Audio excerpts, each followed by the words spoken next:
Dans l'évaluation pour l'attribution de travaux, deux critères techniques et économiques ont permis d'analyser les solutions proposées. Les groupes ont présenté des programmes efficaces du point de vue de la durée, de la construction, de la protection environnementale et de l'insertion professionnelle, en particulier des personnes en difficulté éloignées de l'emploi. Les entreprises s'engagent à protéger l'environnement et à utiliser pendant la construction des énergies propres et des biocarburants. La durabilité est une responsabilité à laquelle on ne peut pas se soustraire. Et le monde des affaires se prépare à cette grande évolution.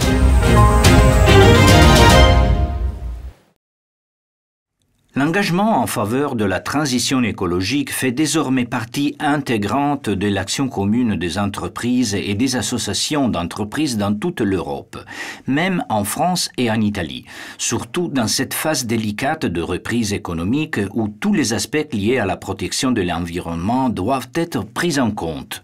Le MEDEF a été très actif pendant toute la crise sanitaire que nous venons de traverser et dont nous sortons.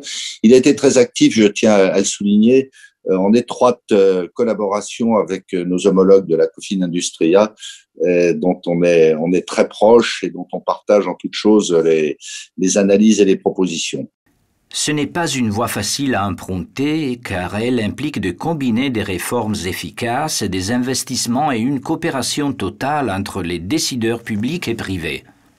C'est un sujet qui nous crée beaucoup de contraintes et la législation ou la réglementation européenne, mais également les législations et réglementations nationales, typiquement en France, créent un cadre qui est de plus en plus exigeant.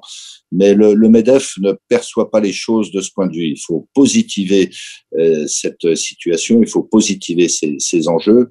Et les entreprises françaises sont bien convaincus que la problématique de l'environnement est également et avant toute chose une source d'opportunités remarquables. Encore faut-il s'en donner le temps, encore faut-il s'en donner les moyens.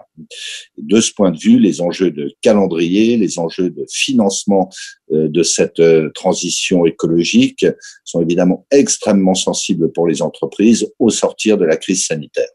Dans ce contexte, le développement durable associé à une mobilité qui favorise le transport ferroviaire devient une condition pour améliorer la compétitivité du système économique. Et dans le cas d'une grande infrastructure comme le Lyon-Turin, une opportunité d'augmenter la balance commerciale. Pour le transport de passagers comme pour le transport de marchandises, le ferroviaire est une solution environnementalement vertueuse, puisqu'on sait que les émissions liées au transport ferroviaire sont assez sensiblement inférieures. Mais encore faut-il dédier le ferroviaire aux bons usages.